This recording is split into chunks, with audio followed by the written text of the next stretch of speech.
Hello everybody, welcome to Nintendo Pow Block here on Bossfish Games. I'm your host and licensed excited ADV. Joining me is the one, the only bossman himself, Mr. Courty Dirrig. Hello, good sir. Hello, I am spry and ready to podcast. Can you tell? Yes. I seriously went to the bathroom and washed my face and rubbed some color into my face so it didn't look like I was dying on camera. How do I look? You look beautiful, gorgeous. So I even put the light on behind me, which I never do. You make me It's like swoon. a whole new background you got going on. Yeah, that's my wife's desk. That's my gaming chair. This little chair underneath my wife's desk is my children's chair. There's all my children's books and games over here. And that's my old TV. And all my game consoles are right here. Fancy. So I usually have it darkened back there, but I don't know. We'll see. It's a new year, new me, right? That's how it goes. That's the saying. That's also, the saying, at least. Also, this hoodie is something that I wouldn't normally wear on the show, but it's super comfortable and I don't care. I wearing our Nintendo Pow Block 300 episode hoodie and it's warm. I just folded that shirt the other day and put it up on the top shelf. Everybody, we also have the talented TikToker herself, Miss Courty Yikes. Yes, hello. Woo! Hello, gamers. Word. How are Word you to guys? your gamers. Word to your gamers. Yeah. How was everybody's weekend, Courty? It's been a while since we talked. How was your weekend? My weekend? Yes. You really want to know? It's not great. Just You say think? great. Okay, yeah, no, it's okay. Yeah, no, it's so great. It's fantastic. Way to go, 2023. It's really showing its true colors. Oh wow. It's not even 10 days, so. As of this recording, it's only been 8 or 7 and 3/4. Even worse. Yeah. Courty, How about how you? was Courty, how's your weekend? It was great. Thanks for asking, Ed. Nobody in my house is sick. Everybody had a great time. Actually, we went to Disney on Ice on yesterday, Mm-hmm. so that was fun. It's Frozen and Encanto, which are my daughter's favorite. So it was a good time. It was a good time. She was standing and dancing the whole time. It was super cute. Oh. Except my wife and I were dying because we were both sick. But other than that, super good. For me, it was it's been an adventure, I should say. I already had a call off yesterday, so I had to work the whole day Saturday at the store. You should just quit working.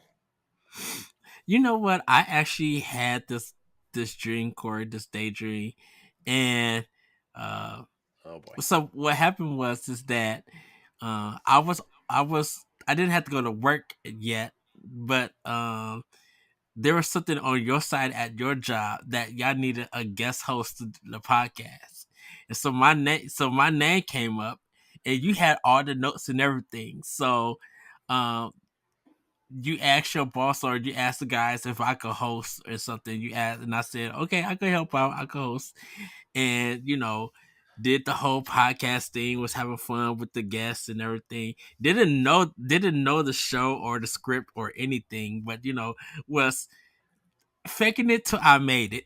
Yes. And so I did That's what I do on this show all the time, man. I don't know if you're aware. Fake it till I make it. Oh wow.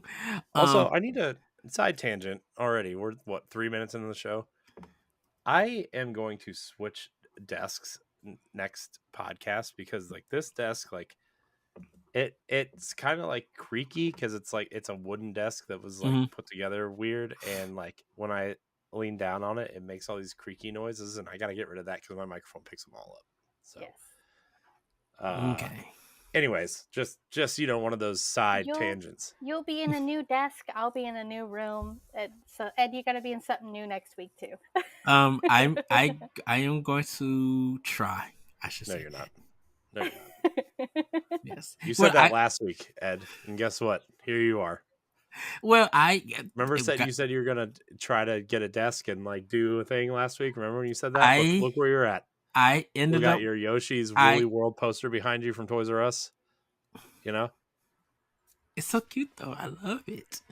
I'm just saying you're in the same spot you've been in for 8 years now. So Uh, why change?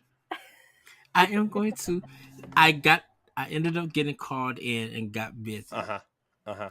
I am working on it because I have a new art piece that I want to show. Anyway, quickly to end the story that your boss Courty loved me so much and everything.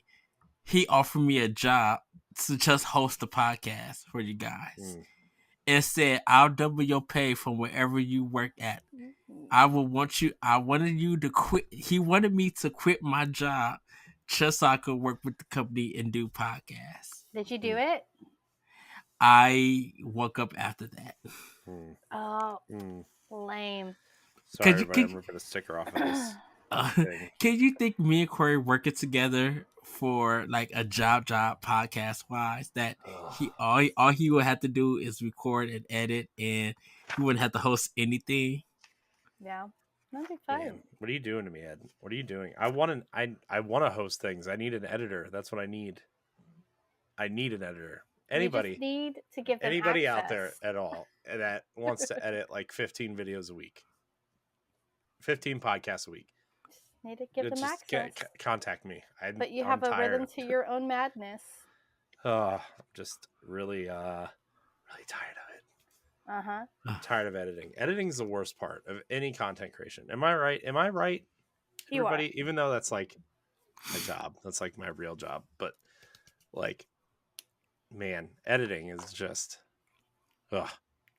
putting it all unless somebody pays you for it, then it's pretty sweet. But you know. But you still have to suffer with it, so still lose. I think it's the cutting, and I know for me, not so much for the cutting. It's waiting for it all to load. It's the downloading and uploading stuff that takes a long time. Because you'll have everything ready to go, and then it'll be like, well, we're going to give editing. The processing is the longest. Is what takes the longest. So, True. Or the hardest part is you try to go through the old clips because you timestamped everything the last podcast, but then they added all the things that they pre-recorded into it to make everything else longer. So you had to watch the whole thing all over again instead of going to your timestamps. Last week's podcast. Shoot, I used to timestamp. I just use the timestamp it on YouTube and stuff. Yeah. I mean, I should probably get back to doing that, but when you have to do that for 15 separate shows, it's not. I'm not gonna lie, it's not a priority. Should be, but what we need is like a producer and an editor. That's like the thing that we need the most. And I know nobody wants to do that for free, so we're never gonna have one. But that's like, Courty's looking at me like. I zoomed out instead of zooming in. I've been asking. You're like, let me help you. And you're like, no. There's a certain... Let me help you. Well, everybody, that's behind the scenes stuff for podcasts and everything. But we're not going to give you all the boring stuff. Because, guys, so what, guys? It's time for Snacktendo! Yes! I am going to. We weren't going to do boring stuff because my Snacktendo is super boring. Shoot, Mine is so good. My Snacktendo, I had a cheeseburger from Chili's, with some mashed potatoes, really good. But I actually got to taste their baked potato soup. Oh, it was so good. They gave me a small cup though. I'm like, I need a bigger cup than this. Just so delicious. I did try the Twix cookie dough and the Milky Way cookie dough candy bars that just came out. They're okay. I think still to this very day, when it comes to the Twix, the cookie and cream is top tier. I still feel like that is number one. I have a whole bag in my freezer, but I'm not opening it until I reach my first goal of you found some? Yeah, a whole bag. Where at? And my Christmas gift from my parents. Oh. Nice. Anyways, good times. Twix. So, the cookies and creams are so good. Have you ever tried them or seen them, Courty? Not the Twix ones. No, I've seen the commercials for it, but I've never Mm. tried them. I've tried the They're so Hershey's. good. That one's good. The Hershey's is good, yes. You know what? I miss the chocolate mint Hershey ones. They used to do it around spring, and it was During, kind of St. like, Patrick's Day. yeah, it was kind of like for, I think, was it Nestle, like a Nestle Crush bar also, or was it just the mint chips in it? I think it was just the mint chips. Okay, that was so good. I miss those candy bars from Hershey. They might come back. I mean, they're slowly bringing things back from the pandemic, which is nice. So everything just really stopped production, and now like everything's like slowly rolling back. It's just taking its time. Can we please get that blue monster? Cause I know, right? Man, Courty, that blue monster. Cause I worked with the Coke vendor, and he was just like, that became so popular over the pandemic. They don't know why. It was a big jump in them. They said it got so hard for them to produce it quickly because it would sell out that they had to stop making it. Yeah. Yeah, it's annoying. It's my favorite one. It's so good. Wait, hold on. Time out. Amazon has it in stock. We have breaking news. Blue Monsters? Yeah. I just got excited. Today I had some Denny's. I had some moons over my hammy. I love that. I just love it. And I actually got some seasoned red potatoes because I've never had those, and really good. And of course, drinking a lot of water, smart water. You know, like I said, cutting down on the soda and everything. I did buy a big thing of Sprite. It was like $1.49 though. But it's warm and everything. So I was just like, I'll treat myself to this, and then I'll go back to the water thing throughout the week. But that's pretty much it. That reminds me, I poured myself a glass of water, and I don't know where I put it. You think you left it in the kitchen? Probably, because I'm a dope. Yeah, and you really need that. I know. So, he probably got a monster hidden underneath the desk. Not hiding it; it's right here. Oh, okay. I didn't hear him crack one open, so it's because I did it before we started recording. Oh wow!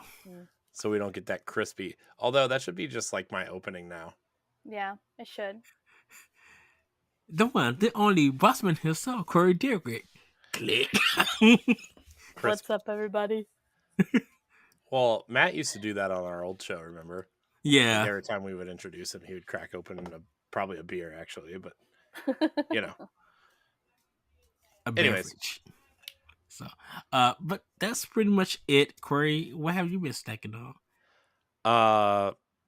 Does Mucinex and ibuprofen count? At this point in time, those yes. like candy. That ain't good. Make sure you drink plenty of water. Haven't done that. That's what you need to do. I know. Yeah. Especially if you're taking them like candy. If you're taking them like candy, you need it. Shoot, I still got my orange juice in the refrigerator. Orange juice, gross. Calcium with vitamin C. I'm just gonna go out on a limb. I'm just gonna say nobody likes orange juice. Use a lie. I like Sunny D. Sunny D's not orange juice. It's orange. And it's orange juice, but it's not orange juice. You know. It's a thicker orange juice. No, it's not. It's just juice that's orange. No, Sunny D is not orange juice. It has to be. This is gonna go viral on TikTok. Feel it. No, Sunny D is not orange juice. It's just orange juice. You know what? He got on me, Courty, because I had Quick one day, and he said that Quick is not milk. I'm just like, it's not chocolate milk. Quick is milk. What are it's you a chocolatey drink with. artificial dairy product in it. You have artificial dairy. You know what? It's like string. It's like the string cheese of chocolate milk. It's not real. Wow. It's like the cheese Oh, whiz of Ooh. chocolate milk. dang, you're Oh proving all no. of us wrong. I just Google searched if Sunny D was orange juice. It's 98% water and corn syrup Yeah, with a citrus, tangy taste. yeah. See, not orange Not juice. orange juice at all. It's basically Well, Sprite. it is definitely something I drink in the morning It's with basically my Sprite. breakfast. So It's like Sprite or 7-Up or like, I don't know. it's better than that. Can It's you like, look up it's quick? like it's like the Faygo brand. Oh wow. What FAYO fail? Yeah. Oh, Just you saying. see, man, you see that in Wisconsin. Every time I go to Kenosha, to my grocery store in Kenosha, they have a whole section of Fayo and just all different kinds of flavors that I never knew. I'm like, oh, okay. Mm. So, Anyways, by the way, speaking of Wisconsin, Jesse's coming on Boss Rush this week. yay! He's I'm going to so talk about happy. he's going to talk about anticipated games this week with us. Yay! I'm so happy. I gotta go and see him when I can. Yeah, I miss Jesse. I do too. Courty, what have you been snacking on? Yes, thank God. I was so ready. Sorry, D. I'm all sweating over here. I'm like, let's do it. No, they're back from the pandemic. The one, the only Oreo Cakesters. Woo! Have you not had an Oreo Cakester? We sell them, but I have not had them. Oh, you're missing out. Look, it's like cake in between the Oreo filling. Mm-hmm. They were gone for like a year and a half.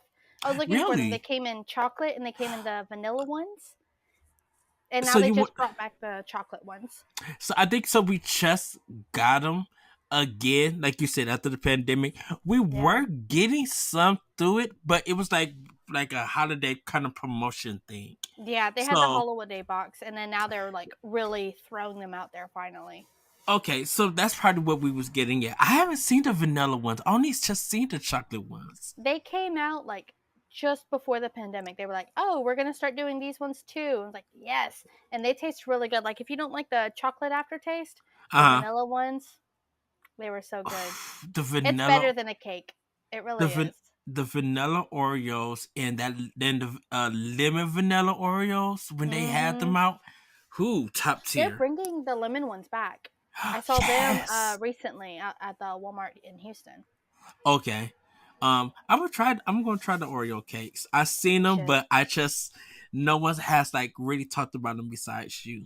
They're real good, but the vanilla ones are better. But I mean, I'll take my chances and eat the chocolate ones. Eat the chocolate ones. Yeah, they're still good. I do have some Little Debbie's honey bun mini muffins. Really good. They go down real easy. Like you really could pop them in your mouth and just like chew on them for a little bit and go up. That's it. They give you a lot in the back too, like about almost like 9 to 10 muffins. Oh, really? So yeah. So anything else, Courty? I mean, I had Cheddar's finally after 6 months, and that was really good. I still have not had Cheddar's. It's dude, you're missing out. So once again, in the same place. Okay, so when the place that I go in Kenosha, it has a Cheddar's there, right across, like a little bit down the street from the grocery store that I shop at, and across the street from the JCPenney and Target. And every time I pass through that Cheddar's, it is packed. Like I can't, like I think they'd be like try to get a reservation, and we try, and it still be packed. Yeah, you got to go like pretty early and like kind of wait it out. Mm-hmm. But like they're so good. So like instead of like like some restaurants that give you chips and queso, they don't. Yes. They give you fluffy croissants with like this honey syrup on top of it, and they're just so fluffy. It's worth it. It's worth waiting. That they'll go, oh, we have an hour to wait. It's worth it. It's so Ooh. good. And then they got this strawberry lemonade drink. It's so good. It's so good. She's got some about strawberry lemonade also. Right? Sorry, Corey, that we're talking about this food. I know. No, that's Have fine. you had cheddars? I've never heard of cheddars, so no. Oh man, y'all missing Probably out. not It's around so here. good. Yeah. So, well, everybody, we are going to get into playing with power. Courty, what have you been playing with power? Man, Yes. I have been really on the Pokemon Go kick. I've been Oh, actually nice. I've been going around and doing the raids and like meeting a lot of other people that do the Pokemon Go. Mhm. It's really good. I'm I now can't like believe finally that game's still 56. going. I'm level 56 now, so Nice. woo, woo, woo. Look, when I was working at the restaurant, what, 5, 6, 7 years ago at this point, whenever that game came out, and I was working at the restaurant, there was a Charmander in our bathroom at work. I caught it. I said I won. I won Pokemon Go, and I uninstalled it. Oh man. I still to this very day, I never played it. Oh, y'all should. It's fun. Like if you're like walking around or like I don't know. Wow. If you're an introvert and you don't like dealing with people, you play Pokemon Go. That's what I do. I don't like people. I don't like people either, so I just go and be like, okay, there might be a Pokemon around here. Don't I'm, bother I'm, me.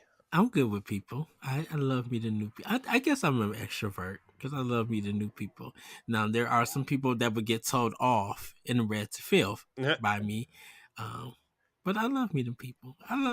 Look, I met you guys and everything. And Well, I mean, like not like in person, like those weird strangers that like to scratch their heads and be like, "Hey, so how are you?" I'm like, oh, "Stop it, go away! I don't want to talk to you."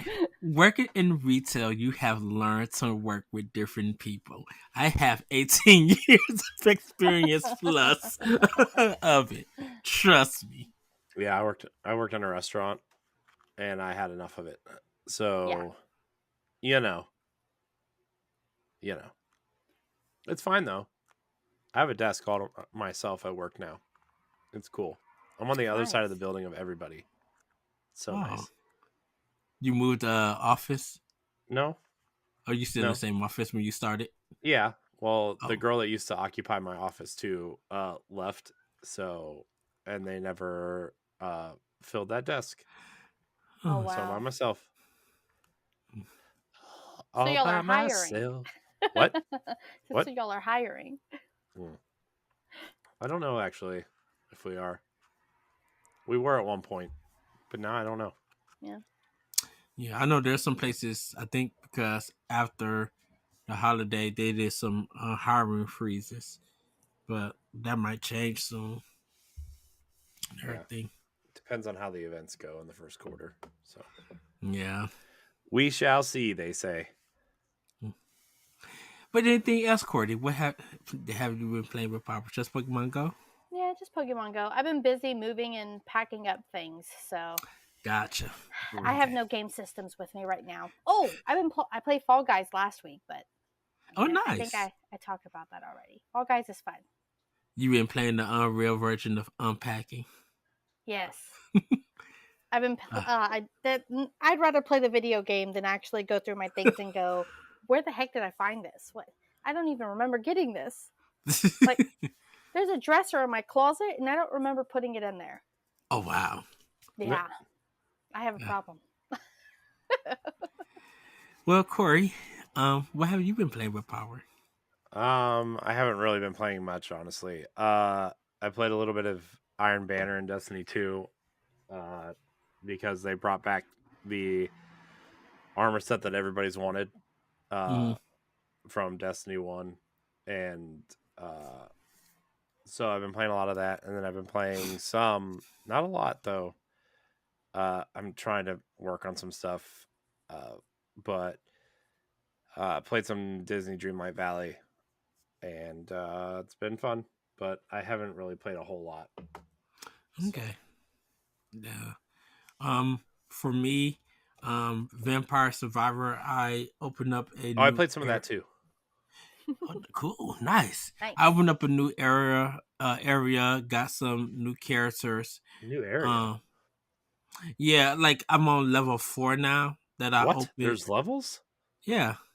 I didn't know that. Mm-hmm. Yep. Well, now you know.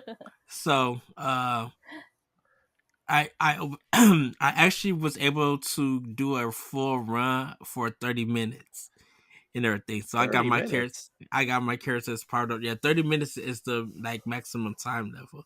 And then What? you get an achievement for that and everything. Whoa. Man, Vampire Survivors, what a game. What a great game. It's only Yeah. $5. It's $5 on Xbox and mobile. I really hope that the indie direct the indie world, if they do another Dude, one, if this I game really doesn't hope come to that's Switch, they're messing up. it. This game is totally a Switch game. But It the really is. achievements make it nice to like aim for stuff, you know. Mm, yeah. Well, it was in beta version before it came to consoles and Game Pass. So when it came to when they did the update and brought it to the Xbox brand and PC or Windows, I think that's when they started adding the levels and everything. Because like the first level, you start out with that uh with the Castlevania looking dude. He was Yeah. like the only character in the game, and that was like the only level. And Yeah, stuff. he's still my favorite because you get the whip and then you can kind of customize your area of attack around the whip. Mm-hmm. And then I get the I double whip. And then I get the axes in the floating Bible. Oh, you do. I get. So I got the girl with the wand with the helmet Yeah. kind of thing, and then I would get knives, the axe, and then the shield that's around me. Yeah. would I get. usually get the shield too. I like the shield. Yeah, I think once I always try to do like the bigger bosses or the bigger enemies so I can open up the chest and hopefully I get a chest that like give me like 5 items to like fully power me up. Yeah. And stuff. I never get any of the things to make the experience points more or and stuff. I don't 'Cause either. I'm just like I don't care. I would rather like just walk around longer. right being destructive. So Yeah.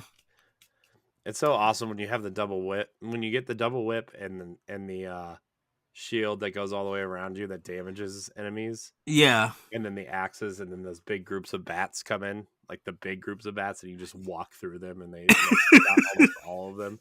Yes. Oh, so good. And then they just keep coming at you. You're like, haha. So the only thing that like scares me when I'm playing that game, or like that, it's almost like I don't want to call it a checkpoint because it's not a checkpoint, but like when you've been playing long enough to where all those plants start closing in on you and you have to like yeah. all the way through. That's like the only part of the game I like really don't like it because like I know I'm gonna get hit at some point. But. So the first one, if you stay in a while, it disappears. When it gets to the second one, depending on how powerful you is, you can destroy part of it and walk through. Sometimes I just literally walk through and lose the health, and then go somewhere and get that turkey or the chicken. Yeah. I don't know what it is. It's something. It's some sort of bird. Yeah, it's just such a fun game. It's I would say this: Vampire Survivors is the equivalent of Hades when Hades came to Switch. Nah, man, Vampire Survivors was better. Well, in the fact that when Hades came to Switch, because Hades had been on the Epic Game Store, and really no one was really talking about it, but the full version hit Nintendo Switch. And Hades became popular. That's how it got Game of the Year because people started like, "Oh, it's a Switch game," and people started playing it and got. I don't know. It sold more on Epic and then Steam by the time it came to Switch through the early access. It was popular before it came to Switch, but I think it's because Switch probably made it more mainstream. I think. Well, yeah, I think that's why I said I kind of feel like, and this may just be me, that nobody really was talking about it. When it was on PC. Like I don't even think like people were streaming it and stuff. Because when it came to Switch, people started streaming Hades and talking about it and stuff.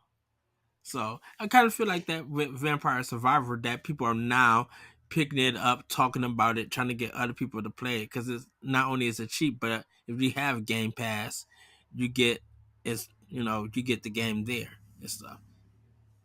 So, Yeah. and it's a game that you can just literally zone in and stuff.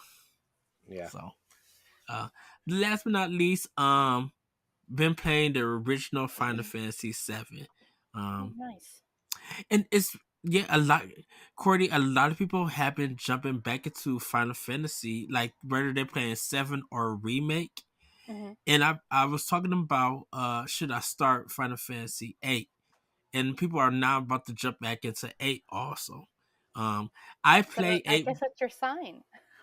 Yeah, but the thing about it is, it's been 23 years because or not 23, about 21 some years, because I played Final Fantasy 8 on PlayStation 1, Hmm. and I don't like the game because of the combat.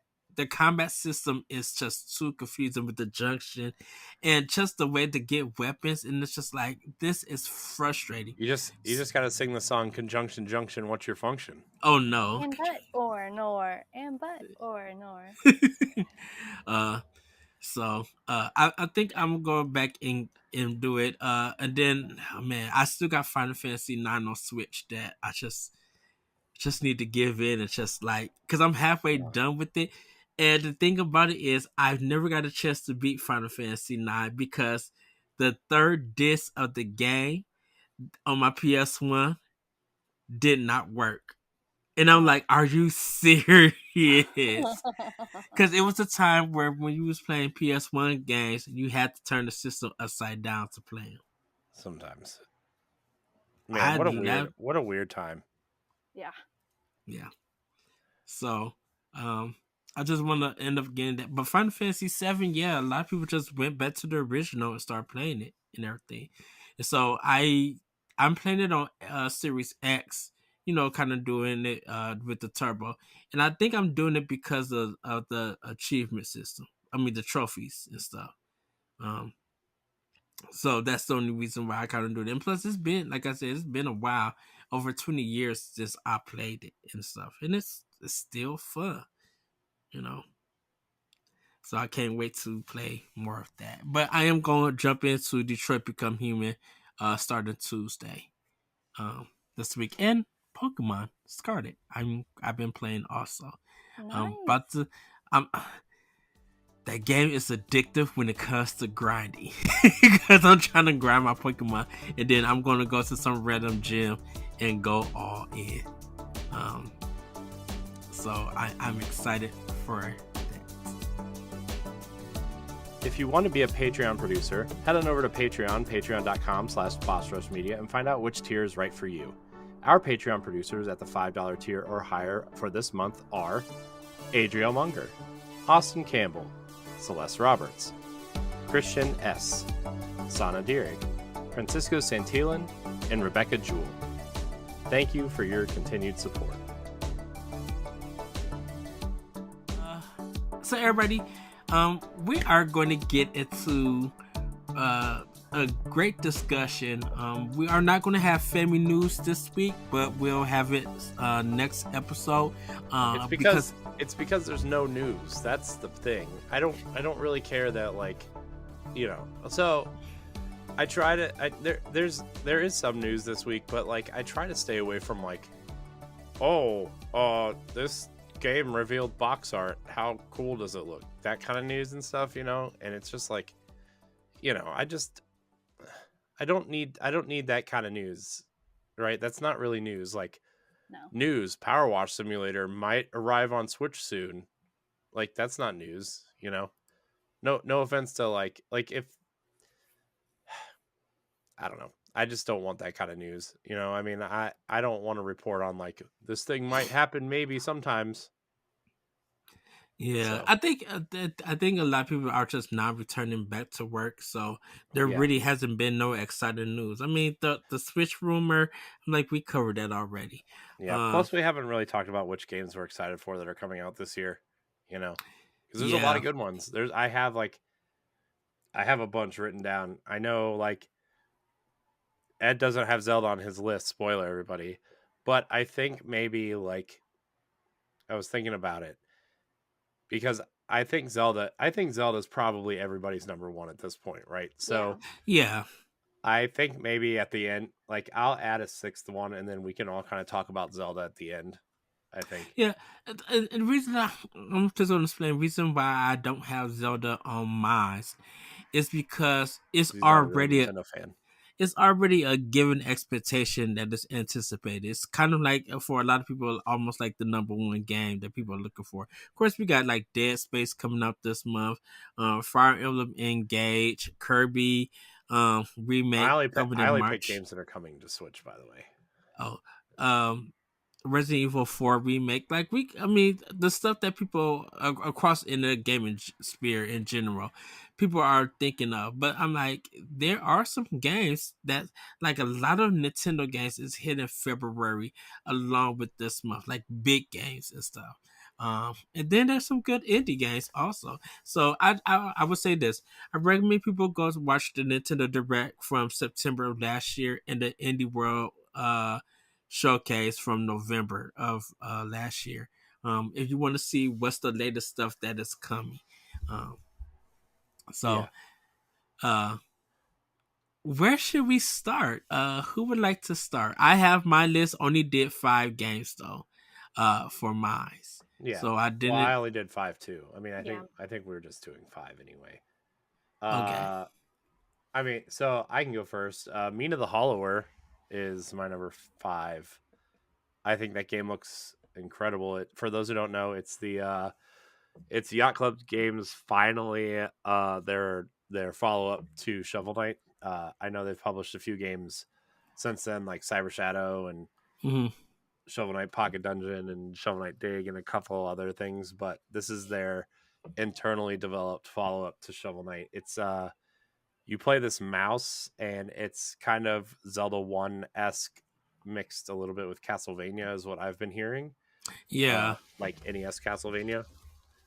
And so, and the mechanic is like you're burrowing to make your way through the environments and stuff. So I'm really excited.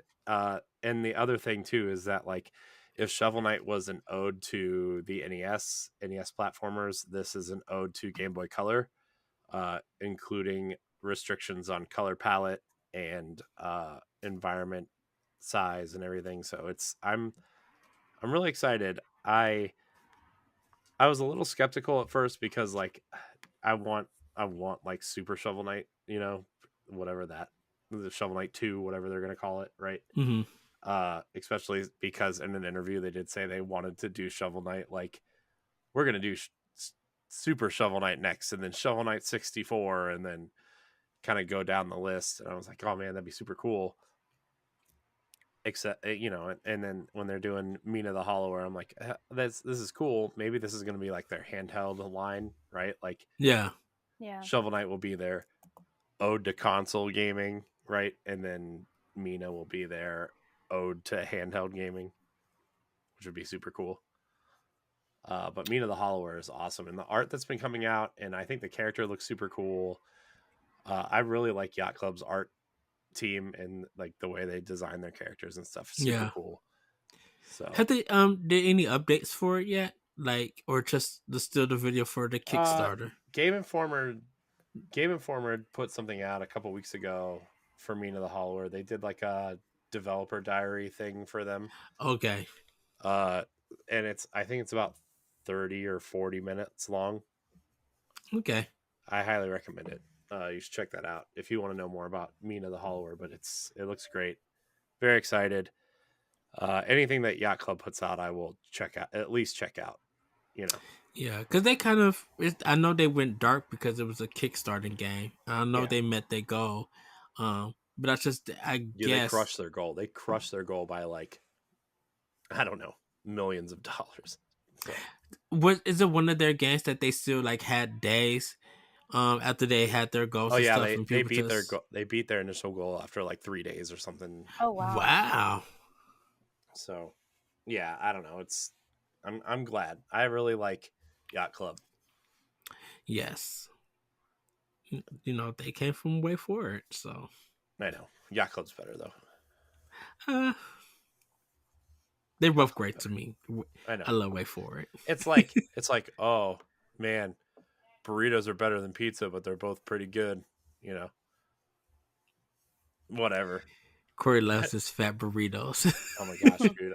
I wanted gosh, so we got on side tangent. We got Chipotle gift cards for Christmas from Mhm. someone. And all I wanted this weekend was like Chipotle or pizza, and we were both sick and I didn't get it. And it was very upsetting. Uh, So That sucks. it's yeah, a cheap meal for you I in the know. future. It's fine. It's all So good. In the hood, yo. Word.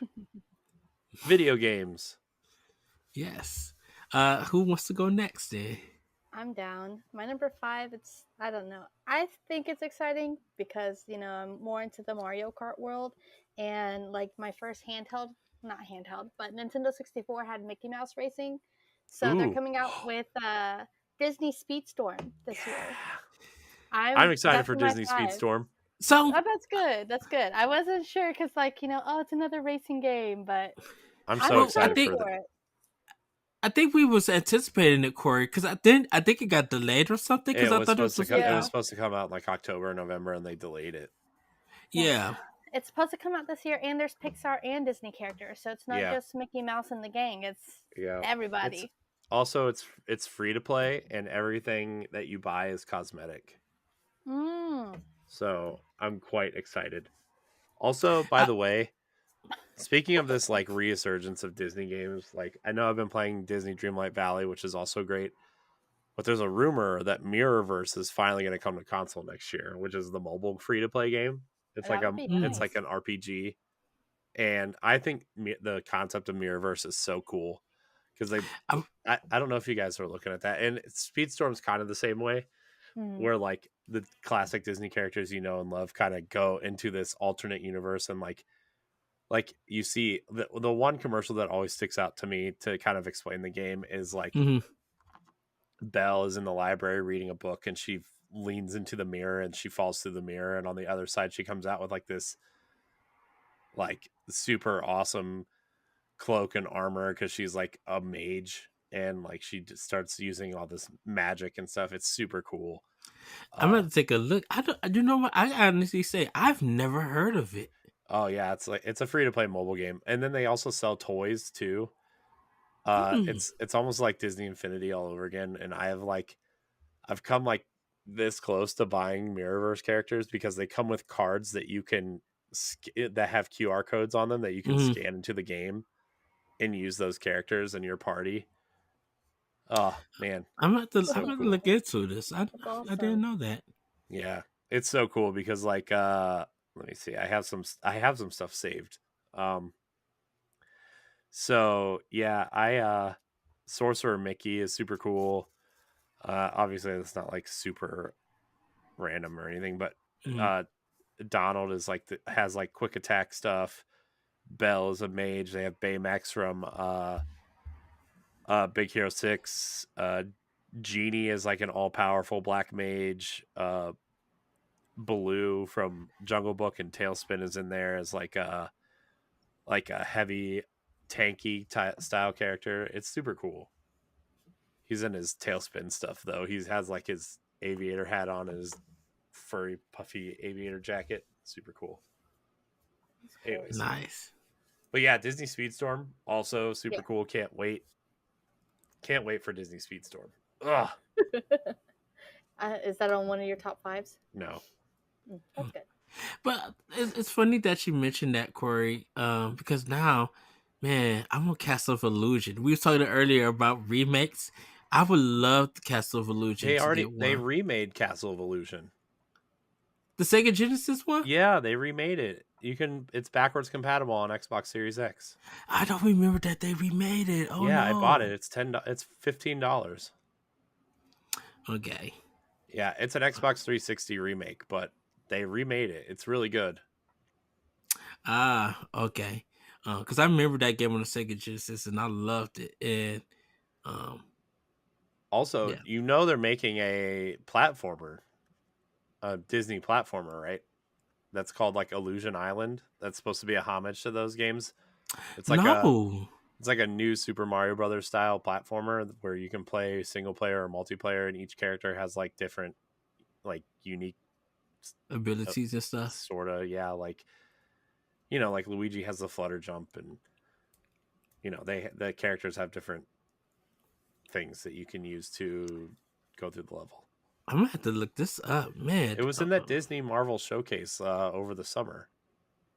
I didn't get a chance to watch it. I don't really like the art style, but hopefully they'll revamp it. They have time. Yeah. Yeah. So a lot of Disney games coming out next year. Indiana Jones also. I don't know if that's coming out next year, but something I'm really excited for. I think E3 we're gonna see something. Yeah. Well, as we know, Xbox does not have any sort of roadmap for anything except for Starfield the first half of this year. Yeah. So, I thought that was supposed to be out this month. It was supposed to be out in November. Oh yeah, I know that. But I thought when they delayed it, they were going to delay it to like January. Yeah, well, no, it looks like June now. Also, Redfall also got internally delayed to May, so. It's insane. Oh, because I think that one is after Tears of the Kingdom. Well, it better come out before because nobody's going to play it if it does. Oh, the only thing I can say about that game is thank God it's on Game Pass because nobody would buy it. I'm sorry, Redfall looks cool, but I don't think it's a game that people are like. I haven't heard anybody say they're excited for Redfall. I think it lost its luster after E3 because it was like one of the top games people were excited to see when they first showcased it at E3, and then I think once it got delayed, because I think Redfall was the game that people was looking forward to, and they were just like, we can't wait to see more and actually get to play it. But Starfield was the game, I guess, because that was going to be Microsoft's big game for November. Yeah, I read somewhere where they did an interview with someone. I think it was either Xbox 2 podcast or something. I forget which podcast it was, but they said, I know a lot of people think that this is going to be Left 4 Dead meets Borderlands, and they said it's neither of those. It's a multiplayer Far Cry game, and that got me infinitely more excited than Left 4 Dead meets Borderlands. Yeah, I'm excited for it. Redfall is still. I hate Left 4 Dead. I hate those types of games.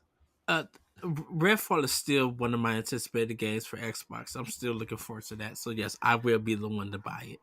The game I'm most excited for Xbox that has shown any sort of gameplay whatsoever is Hellblade. Hellblade 2. Yeah. That's a given. Like, I would be excited for Fable, but all we got was that CG trailer. I'd be excited for Perfect Dark, except it seems like the initiative is in some sort of personnel hell. Okay. Man, I feel like this is an expansion pass because I'm like, what the heck is going on with Microsoft? It feels like if the rumors are true, is Perfect Dark and Fable like rebooted? I don't know. I heard both. I heard some people say that it was, and I heard people say that those rumors are false. So I don't know. Oh, we'll know in June, I guess, when E3 rolls around. Yes. Yeah. And everybody, that was your Nintendo segment of the show. I do miss Arsenal X to talk about Xbox stuff because I feel like I never get to talk about Xbox news anymore. But I don't miss it so much to like waste another night of my week to record another podcast. Although I do miss it. Yes. Well, I'm going to get into my number 5, and that's Coffee Talk 2. Hey. I am so excited for this game. I love. We did talk the walk for the first one. Me, Celeste, and David, and we're planning to do another one for this game. And we was going to try to get the designer of it, or the creator of Coffee Talk 2, but sadly he passed away. But do check out Celeste 1v1 with them. Really good discussion. I'm so excited because the writing is strong. I love the characters. The chill hop is really good, and I think there's gonna have some bound chill hop in this one too.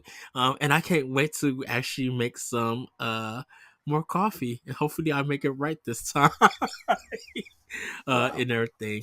But Coffee Talk 2 is my number 5. I'm so, if that game comes out in April, I'm going to be super excited and everything. There is one game for PlayStation that's coming out later on this month. I think in a couple of weeks that I'm excited for. But for Nintendo wise, Coffee Talk 2. Uh, so Dang it. Corey, what's That your was number 4? my third one. It Is it my is. turn? Is it my turn? Yes. My number 4, and I I hope it ends up coming out this year, but I think it will. Sea of Stars is coming soon. Which is that kind of Chrono Trigger meets Mario RPG Uh-huh. pixel game from Sabotage, who did The Messenger. That game, I mean, that game just looks beautiful. I don't know if I'll like it or not, but like, man, every time I see that game, I'm like, that's a game I'm like, it takes a lot for an indie game to grab my attention, as most Mm-hmm. people probably know. I just not a huge indie person, but man, that game looks so high quality in terms of animation and pixel art and music, and it's an RPG with no random battles. You don't have to grind. You really just play to level up like your abilities and stuff. You're not leveling up like a character level or anything. Mm-hmm. Very excited for that game. It reminds me a little bit of like Crosscode. Remember when Crosscode came out? A game that I really want to go back and finish. Oh man, Crosscode was super cool. The animation kind of reminds me of that, so I'm excited for that. Yeah, I think they said they'll be giving some updates for it soon, so I'm excited for it. Hopefully, a Nintendo Direct that is in. I'll be excited to see that. Yeah, But yeah, we'll get a Nintendo Direct in February, I think, Yeah, we better. because we literally don't know anything else from Nintendo. At least we don't know anything except for what Fire Emblem, Fire Emblem, Kirby, Kirby, Zelda. Zelda. But Unless they do something with Advance Wars, uh, that's that's very up in the air. But those like from Nintendo itself, first party wise, it's just those 3. yeah, Yeah, so everything else is like indie and third, or I should say indie and Square Enix. Goodness. yeah. So, Courtney, what is your number 4? I'm going to go with Octopath Travelers 2. That's my number 2. See, now we're all taking each other, so ha ha ha. uh, But yeah, no, that's my number 4. I'm excited for it. I really am. It's a whole new, different characters, whole new stories. I'm pumped. I'm ready for it. I just bought it digitally on Series X because it was on a good sale. So I Is just it? bought it. Yeah. So I own the physical on Switch. And then it was like I think about like just $25 or something on Xbox. Wow. So I could do it for like the achievements and stuff. But yeah, I'm excited for Octopath Traveler 2 also. Uh, Yes. yeah, this is. I feel like this first half year is the year of JRPGs again, Yeah. Purdue, because there's some hot ones that's coming out. Yeah, I Octopath Traveler is like a game that I really wanted to be, or the first one I think was a game that I really wanted to be into, and I played it and I couldn't get into it, and it's another one of those games that like the art style and the presentation are more interesting than the game itself, I think. Yeah. Um, and hopefully they take the lessons, because I think that was a lot of people's kind of takeaway from that game, is like it was visually and present, like the visuals and the presentation were way better than the game actually was, especially when you got late into the game. uh so maybe they'll take what they learned and make a better kind of gameplay flow out of it. Not that the gameplay was bad in the first one, it just like, you know and again, I know it's a turn-based RPG, but like it's just it got really repetitive and really grindy, and you know so Yeah. yeah. Hmm. Okay. Uh, let's I think see. it's your turn, Ed. All right. It is. So my number 4 is Dorgadon. Uh, Burp, burp, burp. What? Dorgone. This is a French game. Mm, Um, French. from the indie world direct, and you are this girl who is visiting your grandma house, who she passed away, and you play in the present and in the past, and you're exploring her whole house in the area that she lived in. Beautiful art style, and that's the reason why I want to play it, because of the art style. It has this kind of like water paint look to it, but it think of, that the Caterpillar book, that kind of art style. It's like that, but in full motion with this beautiful color and Oh, aesthetic of this textures and stuff. Like, you look at it and you be like, this is an art style that hasn't been done in games. And just to see it all come together for it. And like I said, I love playing indie games from other countries. Um, and a lot of them do come from like Europe, but and sometimes Mexico and stuff. They also come from. But I see this not, and I look at it. It's spelled Dorgodne. So when you hear it as French, it's different. But yeah, I think, Corey, if with you loving art too, Corey, I think if you just looked at the game for this art style, you would at least be impressed. Be like, oh, that's a beautiful art style that Mhm. they decided to choose and stuff. Um, so, and it's a casual, relaxive game. So I'm excited to play it and just like really deep in. I want to find the mystery of what did Granny have her house and stuff, and how the stories in the past and present, how they all play out in the end. I'm super excited for this game. that's good. Nice. Yes. So our number 3, Corey. What is your number 3? So my number 3, it flops like every 5 seconds because I'm excited for 2 and 3 kind of equally. I think. Uh, Fire Emblem Engage looks amazing. I Yes. I watched the 9-minute kind of gameplay overview earlier today, and I watched Nintendo Life's breakdown, and I watched Game Informer's breakdown, and man, this game looks 1,000% way better than it did when we first saw it. Like Mm-hmm. the bonding kind of aspect to it, the floating island that you kind of take your party and your emblems with you to uh, bond with, and there's a store on your floating island where you can play dress up with your characters, which is super fun. I'm like I can see myself losing like 100 hours in this game and being like, yeah, let's do it. Also, I'm kind of excited there's not really any branching paths like in Three Houses. Mm-hmm. So I'm excited to see intelligent systems tell no pun intended, but an engaging story that kind of has a path set for you. So Yes.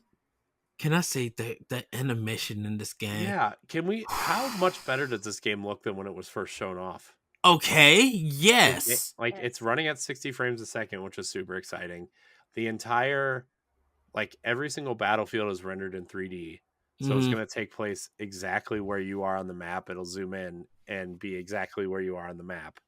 Uh the animation is wild. The amount of customization looks wild. Like I'm shocked and excited uh for this game. I'm excited for the day one DLC too because it's Three Houses characters. No Mm-hmm. Byleth though. Very disappointed in that, but it's fine. It's fine. You know. I wonder where they have I hope. Shaz I from. know. I was about to say the same thing. I wonder if Shez will be some sort of Wave 2 DLC.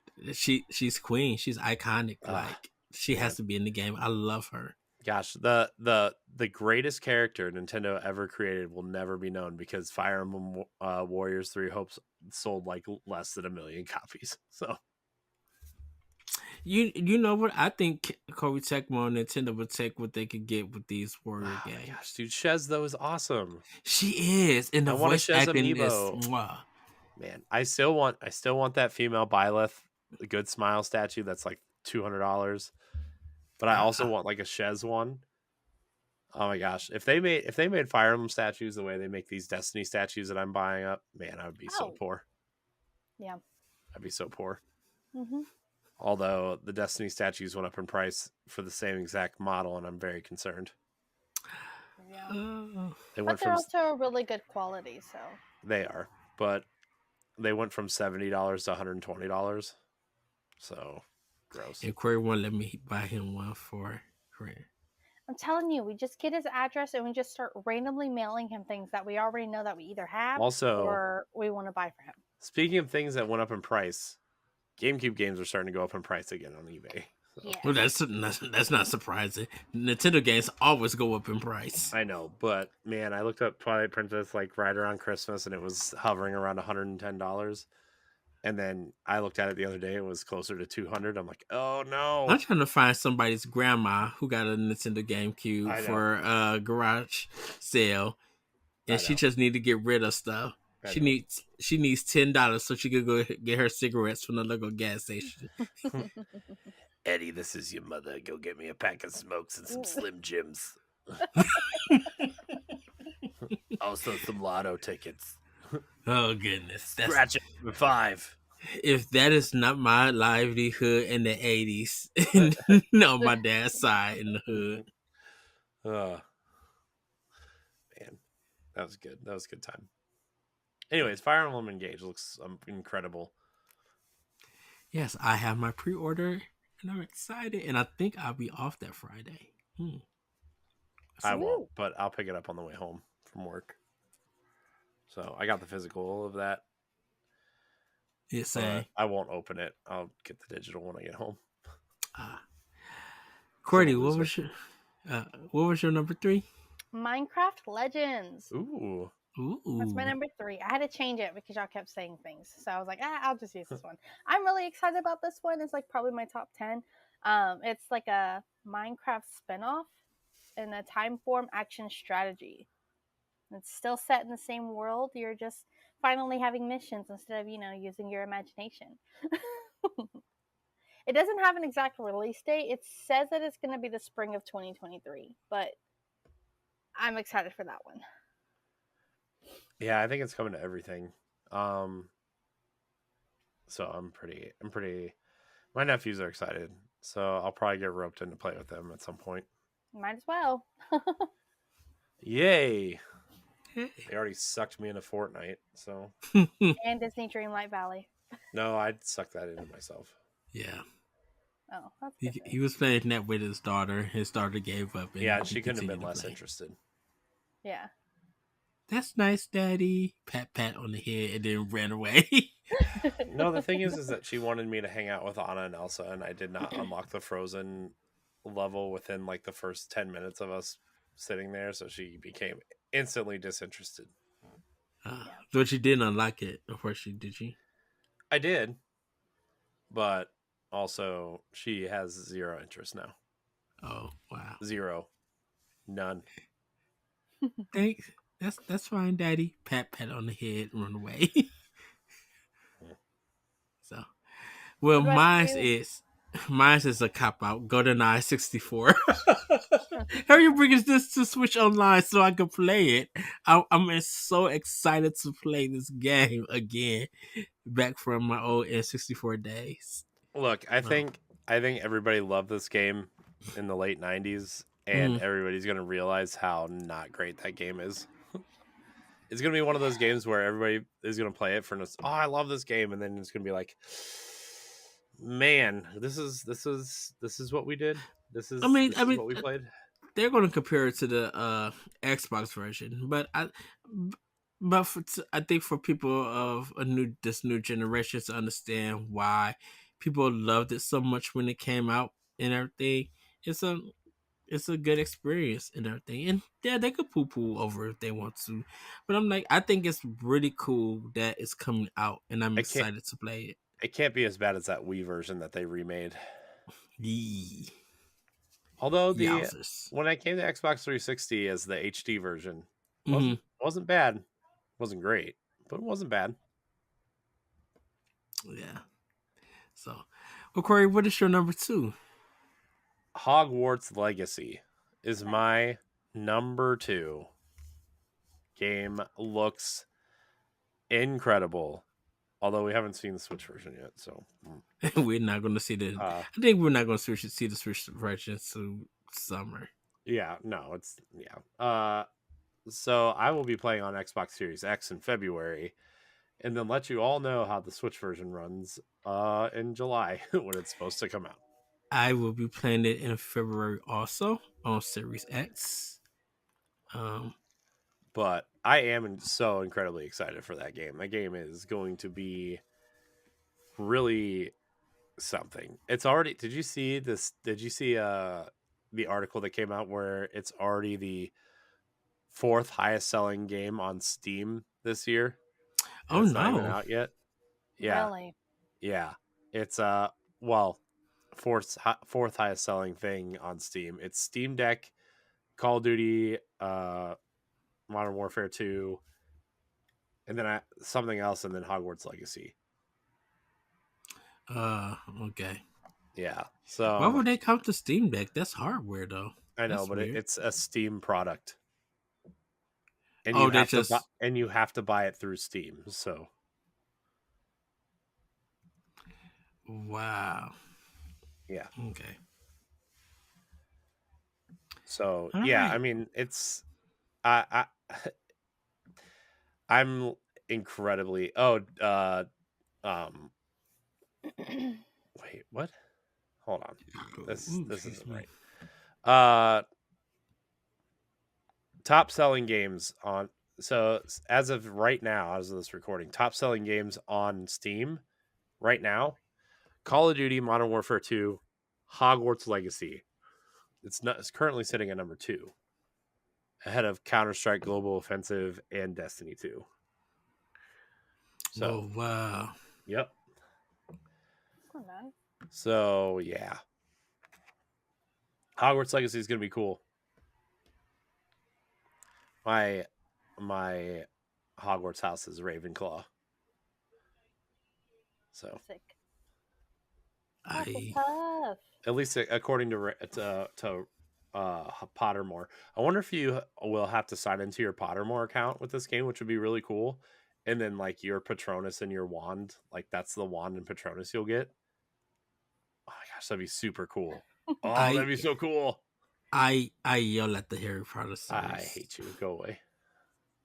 because it's a bunch of Scooby Doo running, and 10 points for Gryffindor.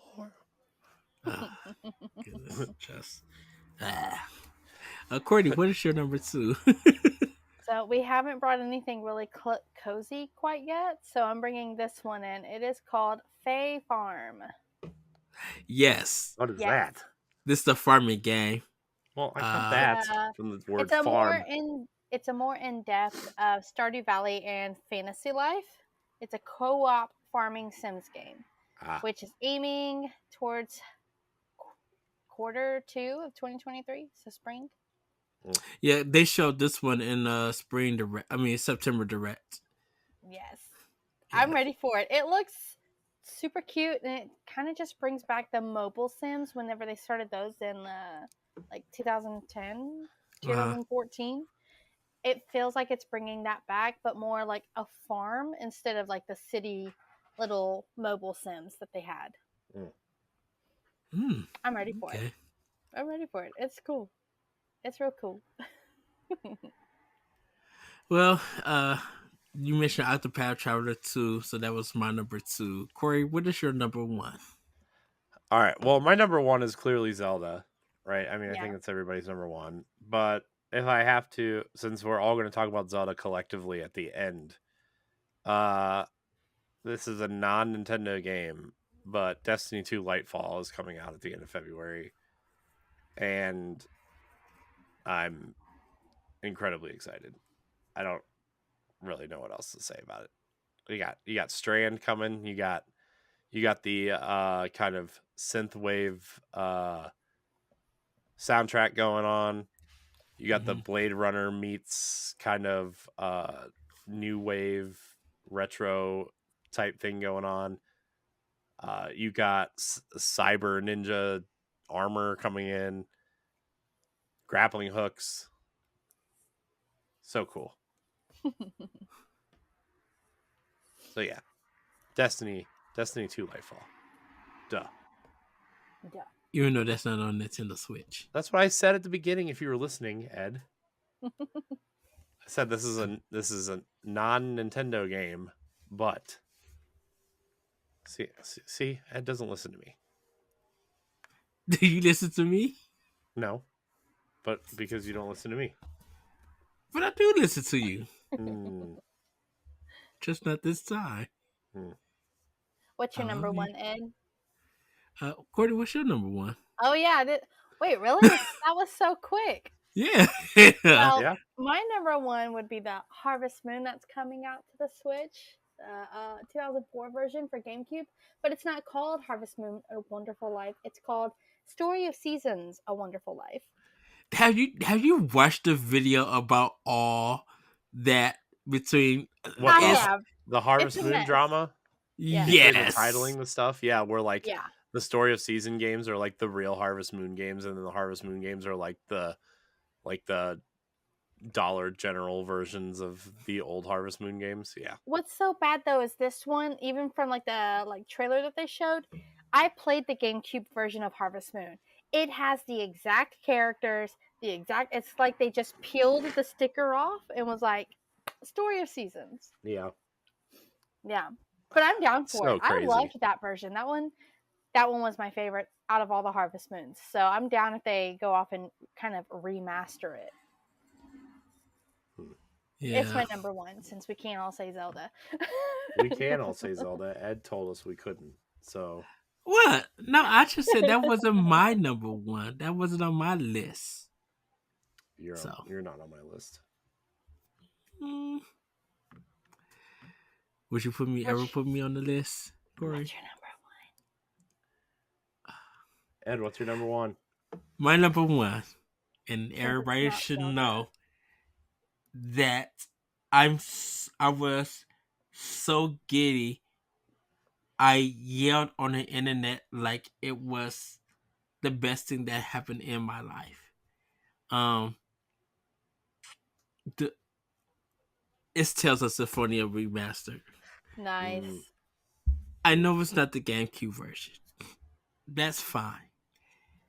But Tales of Symphonia is so good. When I talk about music, story, gameplay, it has it all. Like, it is so good. And the voice acting is well done. It's the game that got a lot of people into the Tales series. Yeah. And I mean, I played it on GameCube and it was 4 players and everything. Like, that game was incredible. It so much is. And even though it came on 2 discs, there's still a lot of there's still some stuff in that game I've never found. Like the dark chests that laid around, I never knew how to open them. So I kind of want to go through this game with a strategy guide to figure out how I should open those and everything. And plus you get to beat up a big dragon and stuff. Oh, and that final boss. Ooh, good googly moogly. Yeah, good luck with that. Yeah, I mean, I beat the final boss. I mean, I beat the game before, but I'm just happy that it came back. And I know it's in the news that Bandai Namco said, they're up to doing more remakes or remasters for the Tales series. So I need Tales of Grace's F to come to Switch.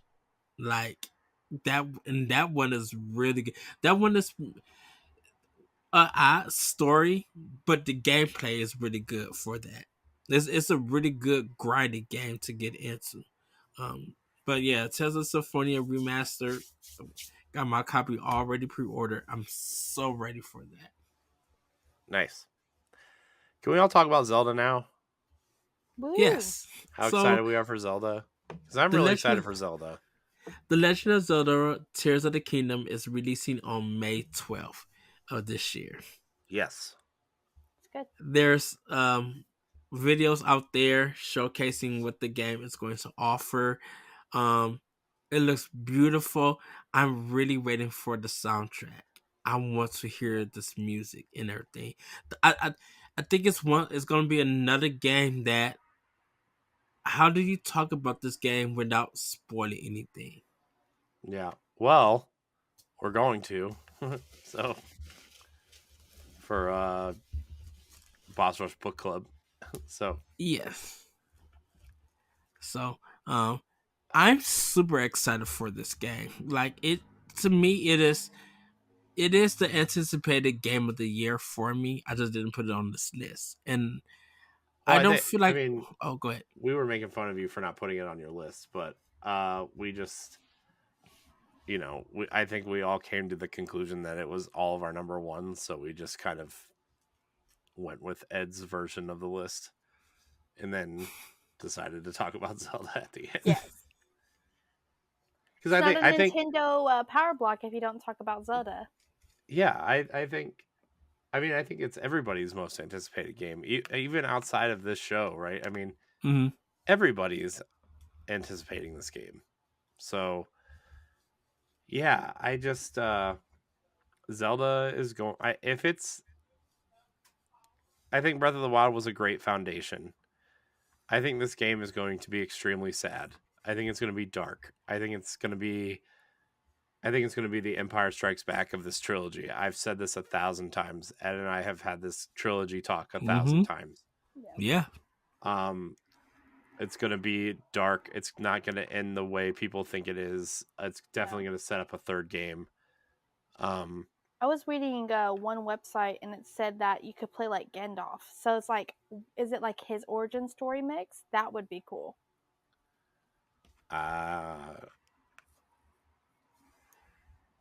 That'd be cool. That'd be like, you know. Mean, that was kind of Skyward Sword was Ganon's kind of origin story with Demise, right? So, yeah. I mean, but like to play as him and go through. You're not gonna play as him. I don't think you're gonna play as him. No, the only game that you're going to be able to play again is Hyrule Warriors. Yeah, so you're not. It would be cool if you could play as like Zelda and Ganon in this game or whatever, but like you're not gonna. It doesn't seem like Nintendo really wants to stray away from Link at all, which is sad because I actually think like it was a fan theory that it was a Gandalf being a playable character. It's like I know I saw it somewhere, but it's Gandalf. Mm-hmm. Is it the Lord of the Rings? Isn't that his name? It's Ganon. Ganondorf. Ganondorf. Ganondorf. Yeah. Okay. Ganondorf. He's Gandalf. always been Gandalf.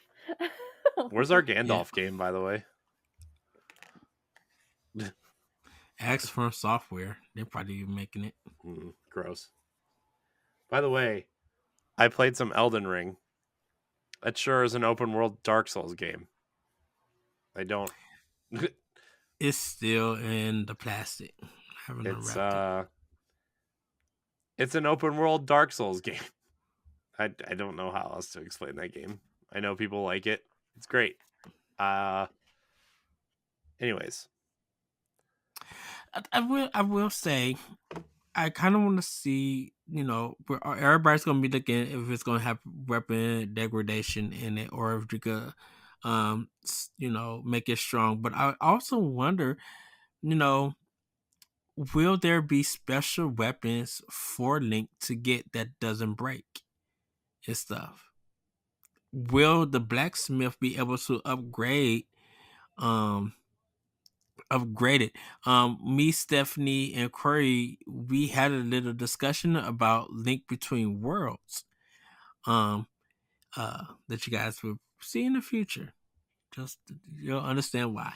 And we talked about like when Link Between Worlds, you could buy the weapons and buy Well, you can rent the weapons and items that you need, and then when you die, you lose those weapons. You have to go back and buy them again. And at a point, if you pay the full price for them, you was able to keep it and everything.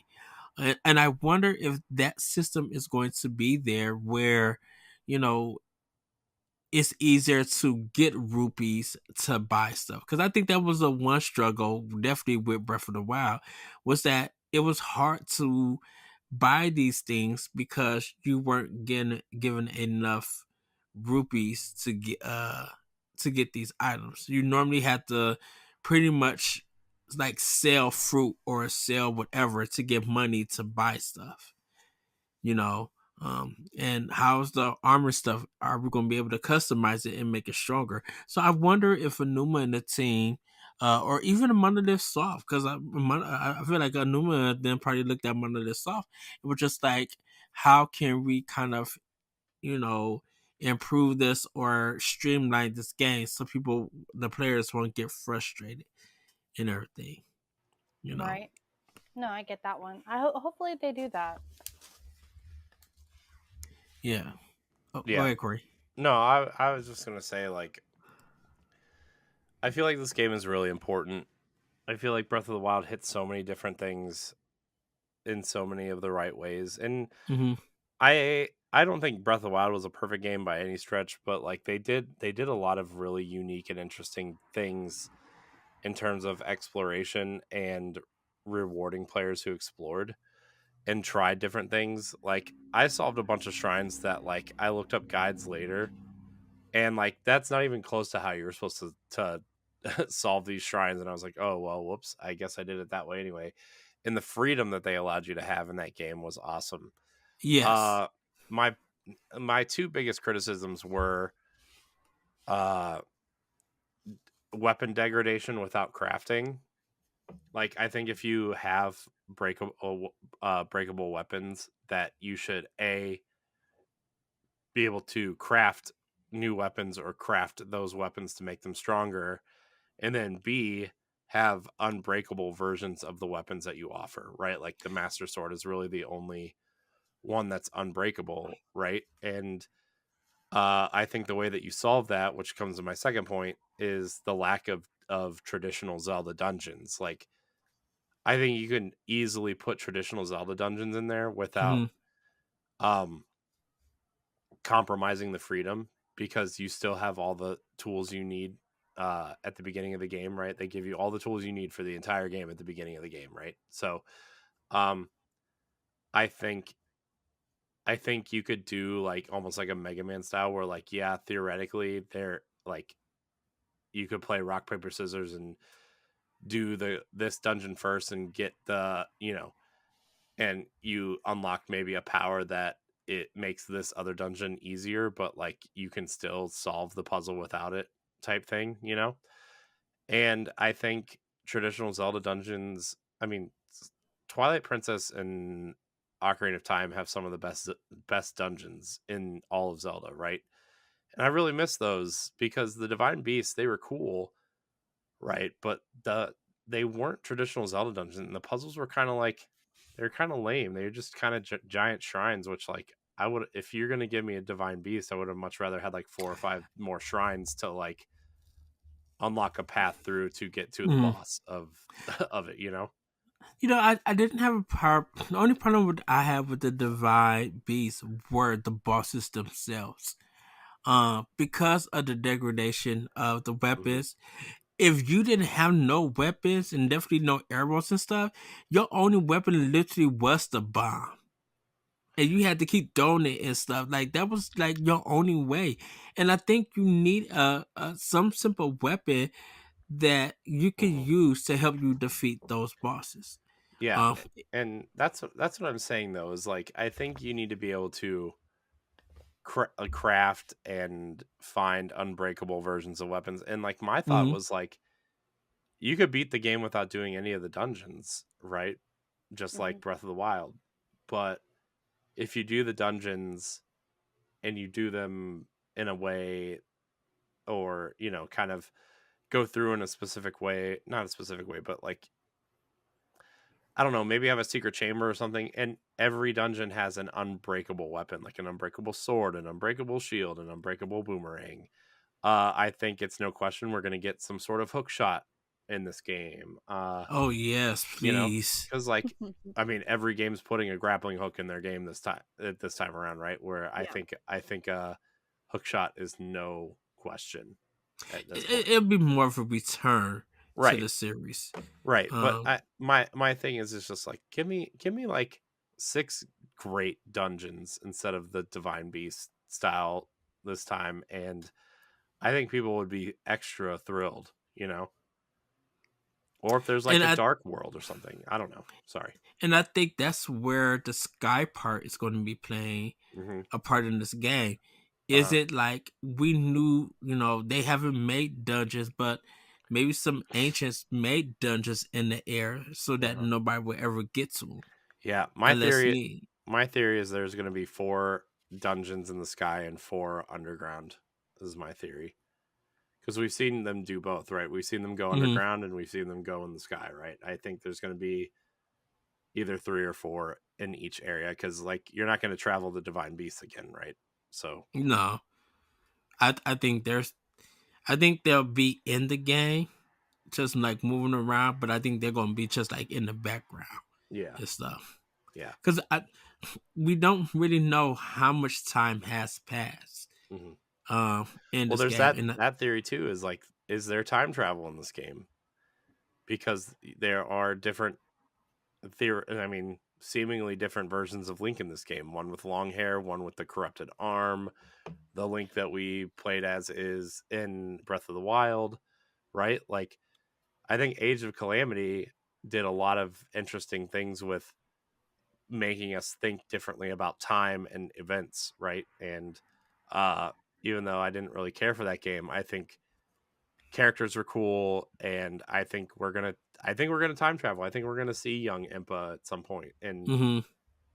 some of these characters in their younger state, or we're gonna travel forward in time and they're all gonna be gone, and we have to solve certain things by ourselves, right?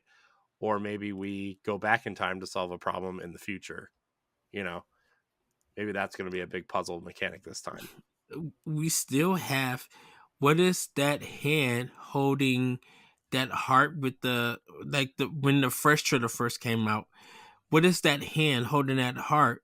And this that wording and stuff, like, where did that come from?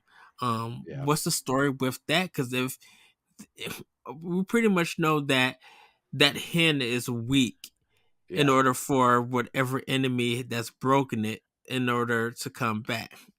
yeah. Um, because maybe it's not Ganon. Maybe it's not Ganondorf. Who is this enemy that Maybe we're? fan theory that it is him with the corrupted arm and he's trying to save himself.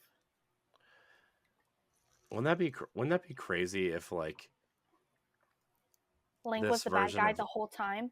if the yeah, I mean, if this version of Link was like Ganon but like reincarnated at some point. I don't know.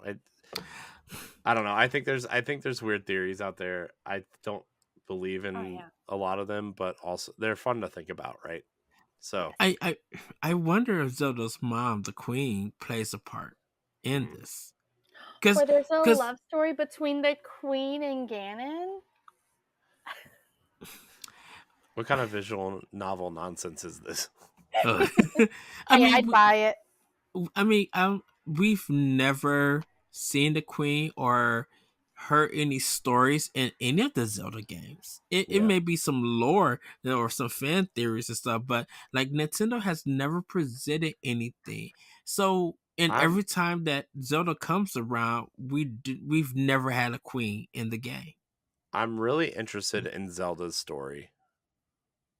I think this version of Zelda is the best version of Zelda they've ever made. Oh, I Yes. absolutely. I love Skyward Sword Zelda, but I don't like that game. I don't like playing that game. I like her, but I think this version of Zelda is like, if you were to make a Zelda with a playable Zelda, this is the Zelda you would use. Like, man, I want to play as Zelda so bad. I think she's just awesome. I think she's so awesome. But Yes. anyways, we gotta play as Link again. I'm Link. I don't talk. I go to sleep. I take a 100-year nap and then I wake up and We go All he check does is my. grunts like a man. we are the link to the character. And I want to know what new recipes are we going to be cooking up I don't in know. horses. Or I wonder, who are we riding in this game? Who are we? What? Riding in this game What do are you mean riding? like that big stone bird that Link lands. Oh, What is that? I don't know. I just I'm really interested. So one of the things I need to do before Tears in the Kingdom comes out is play through Skyward Sword. I don't know when I'm going to be able to do that, but I'm interested in the Sky lore and how it ties in. And I've tried to play through that game 3 separate times now, and it is incredibly difficult. And you're also in a time crunch since it comes out in May. I know. Although Skyward Sword is not that long, but I also have Fire Emblem. I also have Hogwarts Legacy. I have Destiny expansion. We have Star Wars Jedi Survivor. There's something else coming out in April that I was really interested in, but now I forget, so it must not be that important. So yeah. What's coming out in April, Ed? What did I miss? We don't know. The Horizon DLC. That's another game I need to finish too, is Horizon, because that game is amazing. I was I about need to say check the it. Kirby one that's going to come out. No, I don't care about Kirby. The Kirby's supposed to be coming out in March, though. Look, That's the thing about there's it. only 2 Kirby games worth playing. One's on the DS and one's on the Wii U, and nobody's ever going to play them. So there's Canvas Curse. Remaster it. Canvas Curse and Rainbow Curse. No, because they require a touchscreen and a stylus, and they're never going to do that for Switch, unfortunately. Ever Although Younger is pretty good. I did have this theory that Nintendo's next console, whatever it is going to have dual screen functionality. I think it's going to be a giant clamshell thing that you can plug into your TV, and then the touchscreen stuff translates to like a Wii remote type thing. That would be cool. See, they conjoined all of the systems at one. Yeah, I don't really want that, but I have a theory. But anyways, we can talk about that a different day. Yes. That's for next gen Nintendo. Yes, coming soon. But we would save that. Yeah. Well, everybody, we got Pack Watch. Courty, we're moving on already? Yes. Okay, yes. Fine. I'm just looking at my new calendar I bought, which I'm very excited for. I got to see if my calendar came in. My calendar's my phone, so. Pack Watch. So there are 3 games coming out on Switch. I don't know if any of them are super interesting or not. We have Children of Silent Town. Children of Silent Town is a dark adventure game that tells the story of Lucy, a girl growing up in a village deep in the forest inhabited by monsters. People disappearing is nothing uncommon here, but this time Lucy is old enough to investigate on her own. Or so she thinks. Bum, bum, bum. Lone Ruin. Lone Ruin is a spell-based roguelike twin-stick shooter with a focus on replayability. Play as an explorer who seeks a mysterious ancient power and venture in a ruined magical city.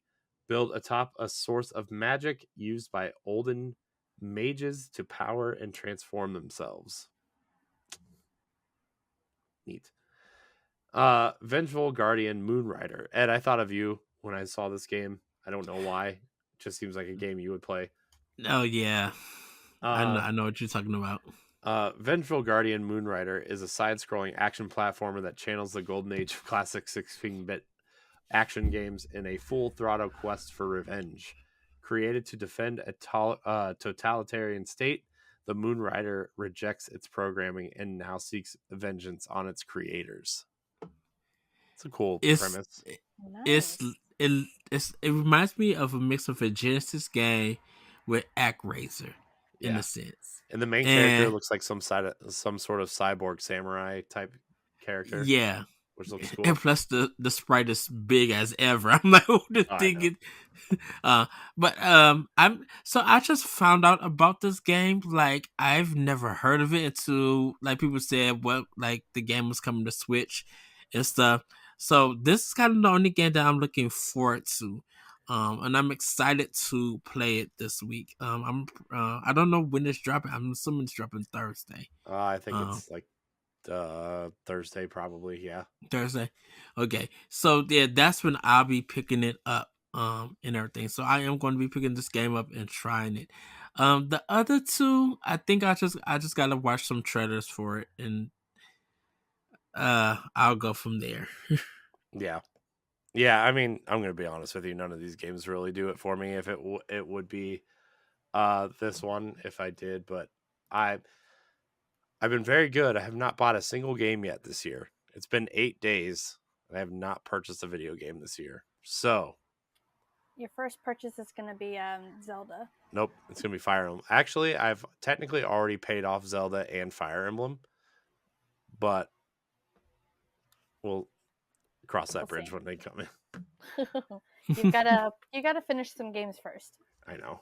I have like 30 games I need to finish at least. Shoot, I need to get back into the Final Fantasy reunion. I know. I need to stream again. We have goals. Although I already failed at one of my New Year's resolutions, so yeah. Which is play at least a little bit of a game 2 days a week. And I only played one game for 1 day this week, and that was Destiny 2 last night to play Iron Banner to get the armor. So okay. Yeah, I failed. I guess I could play a little bit after up. this. You haven't failed if you was busy and you weren't able to make time to play another No, game. I have been trying to get all these new intros and Patreon stuff done for us, and it's not going as well as I would hope, and it's taking longer than I expected, and it's infuriating me and frustrating me and making me super anxious. And I see Courty zooming in while I'm looking at the other screen. I can see her in the corner of my eye. Let me help you. So that's where we're at. I'm off tomorrow. So I made a banter for the writing thing. I'm caught up. So that's another thing I wanted to do too, was write, and I did not do that. But anyways, should we move on to Game Fact Advance? Yes, let's move on to Game Fact Advance. This week in Nintendo history, everybody. With the popularity of 3D Zelda titles like Ocarina of Time, Majora's Mask, and Wind Waker, many Nintendo fans were wondering if there would ever be a great 2D Zelda experience again in the early 2000s. Well, in 2005, the Nintendo faithful were rewarded with The Legend of Zelda Minish Cap for Game Boy Advance. This beautiful pixel art game is the second game in the timeline between Skyward Sword and Four Swords. The Minish, a small race of creatures known as the Picori by the Hylians, and are only visible to children, bestowed the light and the sword to the boy in green. Minish Cap was the only mainline Zelda on the system, though there were 2 Four Swords games and a faithful port of A Link to the Past as well. So, Minish Cap, everybody. Beautiful artwork. Yeah, that game's amazing. I love Minish Cap. Did Capcom? No, Capcom didn't do this one. Yeah, Minish Cap. Capcom did Minish Cap. Oh, really? Yeah. Okay. I think they did. Maybe I made that up. Hold on. I don't want that to go on record. Busted. Everyone screen. They did 3 Zelda games. Right. I have to give it to Capcom. They did 2 Nintendo. Capcom flagship developed this game. I knew Capcom did this game. I don't know why I questioned myself. Never question your intelligence, people. Everybody's as smart as they think they are. Sometimes. Wait, hold on. Capcom worked on The Legend of Zelda, and they did the arcade of Luigi's Mansion. I'm surprised. Capcom should make Eternal Darkness. Come on, Nintendo. Give it to them. That would be interesting. Anyways, let's that's our game fact advance for the week. We have a couple questions. One of these, I don't know if we answered them or not, but we're gonna answer it anyway. So I think maybe we did now that we talked about it. But anyways, it's time for question block. Shane Kelly writes in. He asks, with Tales of Symphonia receiving a release on the Switch in February, what other Bandai Namco games should they bring to the console? Tales of Arise. I know Tales of Arise is another game I need to finish, but I really loved what I played, and then I stopped playing because same. I loved it. That game was awesome, and I just stopped playing it. I need a list of. I know. I'm looking it up right now. I like I said earlier. I'm gonna sneeze. Tales of Grace's F, Project X Zone. They need to bring to Switch and Project X Zone 2. Pac-Man and the Ghostly Adventures. No. Yes. No, I have both those on Wii U, and they're both bad. They're so good. What are you talking about? Did they bring Pac-Man Championship to Wii? To Switch? Pac-Man Championship Edition 2 Plus is on Switch. Okay.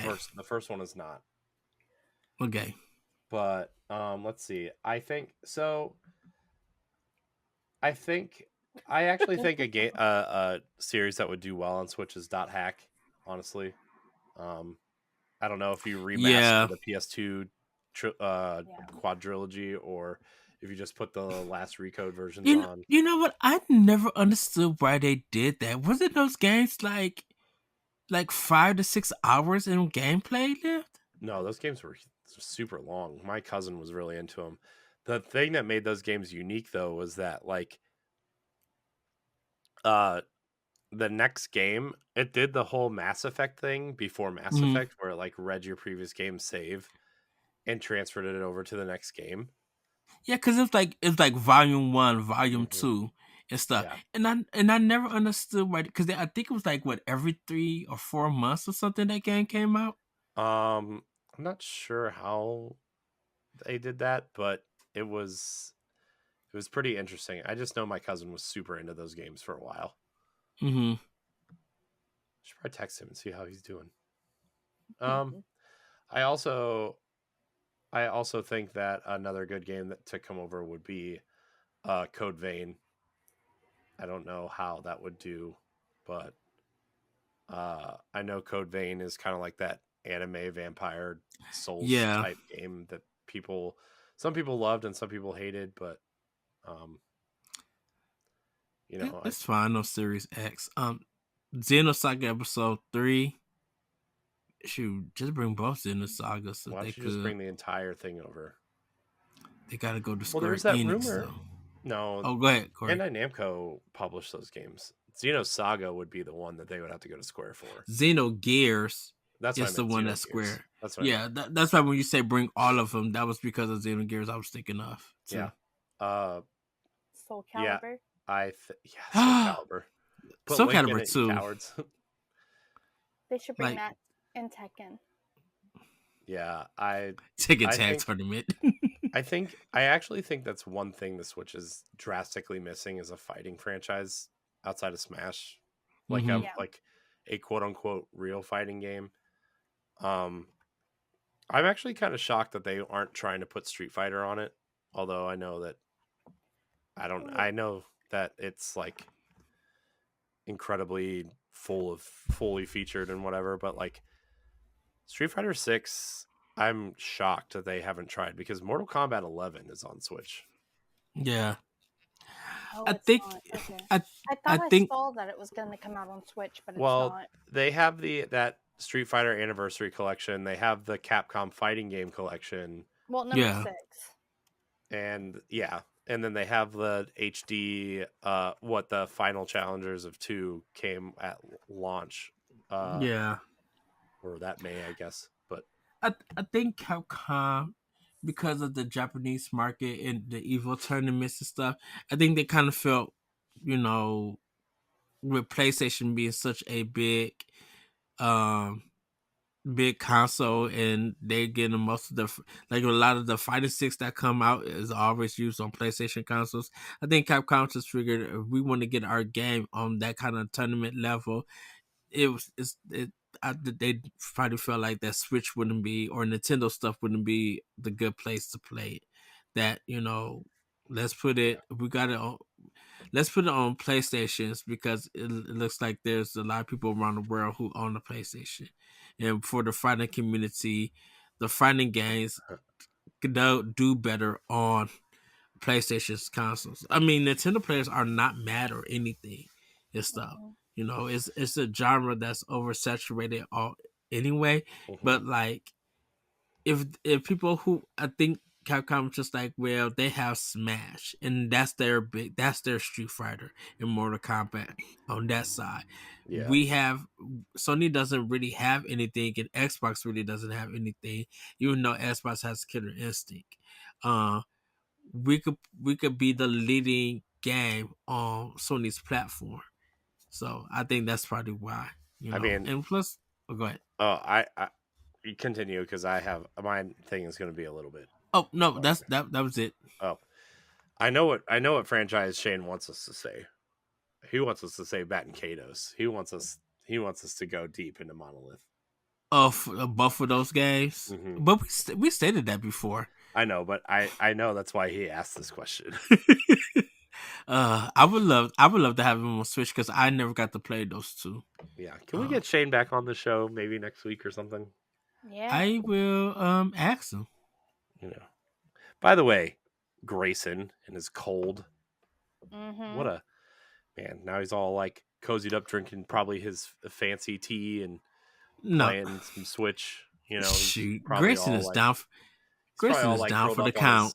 Couch, playing Switch, watching something fun on TV, eating some fancy food. Because every time he posts food, I'm like, man, I really want to eat that. It looks delicious and fancy. He made one post today of him being sick playing the Switch, and then that was it. I know, I saw it. That's why I was saying that. What's so bad is he doesn't. It sounds like he doesn't watch the podcast because we cough in like almost every stream, or sniffle, or something is going on with our... I mean, I'm going to be honest here. I have a fever. I've been coughing like hysterically all day. And now you're overworking yourself and going to make yourself more sicker. Yeah. Oh yeah. So my wife told me I had to go to the doctor tomorrow, and I was like, yeah, we'll see. I don't know yet. Just push through. You'll be fine one day. Soon. I've been sick for over a month though. Like I've been sick since way before Christmas. Like I started getting sick that last week we recorded, Ed. Oh, last week? No, like before, like during Christmas break. Oh, okay. I got sick. Oh, wow. But you did say that everybody in the house was sick, and you weren't. Yeah, my wife is super sick too. She has a fever. She's like down for the count too. Like I might work from home tomorrow because I don't want to get anybody in the office sick, but we'll see how I feel in the morning.